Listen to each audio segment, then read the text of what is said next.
kana so ka ƙara aure, ka auri mace irin wacce ranka yake so, ka auri mataye ma irin wanda ranka yake so, amma kana bacci. Wani namijin daga sanda yayi sallarsa ta farilla guda 5 to ba zai ƙara wata sallar ba. Ta ina za a zauna lafiya a gidanka? Iyaye da kakanni sun yi aure, sun auri mataye 2, 3, 4, wasu har da ƙwarai, amma an zauna lafiya. Me sirrin? Saboda addu'a. Tsayawa suke tsayin daka su gaya wa Allah, Allah ka tsare min gidana, Allah ka haɗe min kan iyalina, Allah ka haɗe min kan matayena. Amma kai kana son mata, amma bala'i ya ƙi mutuwa, laifinka ne. Ai ba a zama da mata a kwanta.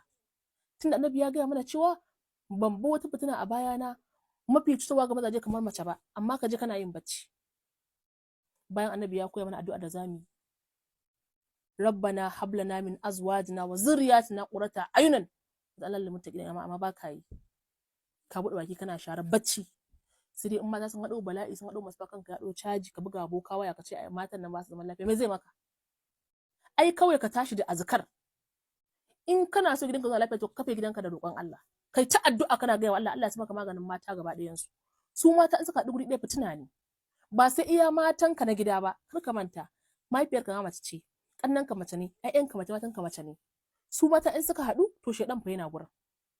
Kar fa ka manta to aka shi inna kaidukunna azim mace.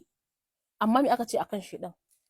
Annabi sallallahu alaihi wasallama ya ce ban bi wata fitina a bayana mafi cutarwa ga mazaje ba kamar mace. To don haka kai an gaya maka wannan, kana da mata a gidanka kuma ka ce ba za ka yi roƙon Allah ba. Kai kaddara baka da mata, matarka ɗaya. Kar ka manta mahaifiyarka mace ce, ƴaƴanka mata ne, ƙannanka mata ne, ga matarka. Kana tunanin shi dan zai samu da kuma lafiya? Ita mace ba ta fi shedan kai. Cewa aka yi ta inna kaidukunna azim na mace. Ita kaidanta aziman mai girma ne, amma shedan an ce inna kaidu shaidan khana ba'ifa. Shi shedan kaidinsa aka ce mai rauni ne. Duk shari'ir na shedan amma an ce mace ta fi shi. Shi ma shedan zuwa yake amfani da uwar ɗakin wato mace kenan ya abin da yake so, saboda ta fi shi kai, ta fi shi makirci. Amma ka ce kai ba za ka yi addu'a akan mata ba, ba za ka tsaya kai addu'a akan Allah ya shirya maka zuri'anka ba. Annabi ya riga ya koya mana addu'a ta neman shiriya akan zuri'a, maza da mata. Rabbana hab lana min azwajina wa zurriyatina qurrata ayunin waj'alna lil muttaqina imama. Amma kai ba za ka yi ba. Babana ya kamata mu dinga addu'a. A nemi taimakon Allah. Wa'annan bokayen da ake zuwa gurin sana kai bukata, wannan kuskure ne. Ba bokan da zai ajiye bukatar gidansa da ta ƴaƴansa da ta kansa, ya jera mutane a gidansa a cika a batsaye ciki da bai. Kowa ya kawo bukatar sa da rashin tunani, ko shi kuma zai tsaya yi. Shi ba ya da aiki kenan sai naku? To bokan ma yanzu na yaudara ne, ba aikin suke saboda Allah. Ka tsaya ka kalli Allah, shi Allah kullum kofarsa a buɗe take. Allah yana shirye da karɓar bukatun kowa, kuma duk wanda ya biya bukatarsa ba zai rage shi da komai ba.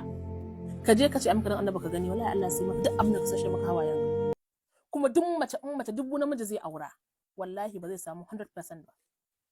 Ba wata mace cikakkiya da nan kautan akarin maza aka halicci mata. Mata bayan da za mu koma a miƙe, haka Allah ya yi mu alan kwashe miki. Idan waccan ta maka daidai a nan, ta bata maka a can waccan. Idan wannan ta iya girki, to waccan bata iya magana ba, girki kawai ta iya. Waccan kuma ta iya lafazi amma ba girkin. Waccan ta iya kwanciyar aure amma babu tsafta. Tun haka ita mace in 100 zaka aura, in zaka aure 1000, ba za ka same ta 100% ba, dole sai ka yi haƙuri da wasu halayenta. In ta samu wani abin ka gode wa Allah, wani abin ba za ka samu ba. Tun haka ya kamata a gyaggyara, a saka wa mata kuɗi yawwa, a saka musu kuɗi su gyara kansu, musamman matan auren nan a tausaya musu.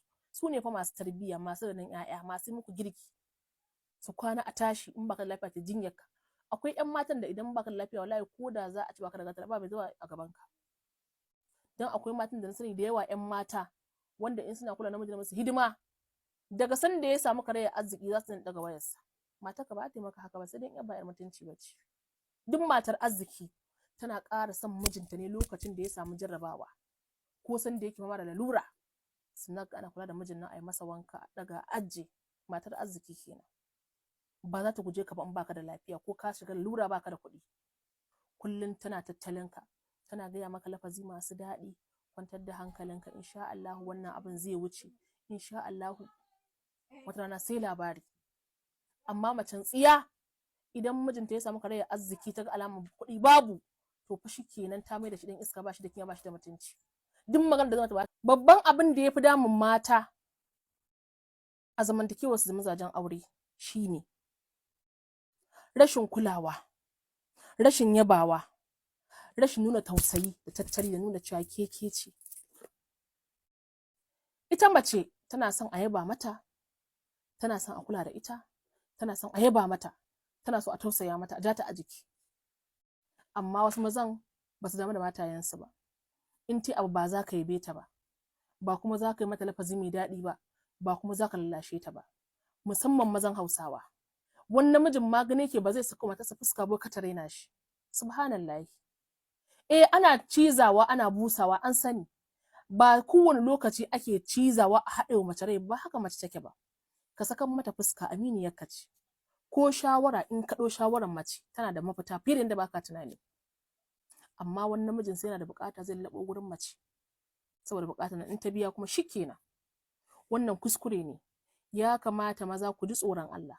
Ku dinga jin matayenku a jiki. Kuna tarairayar su, kuna tausaya musu.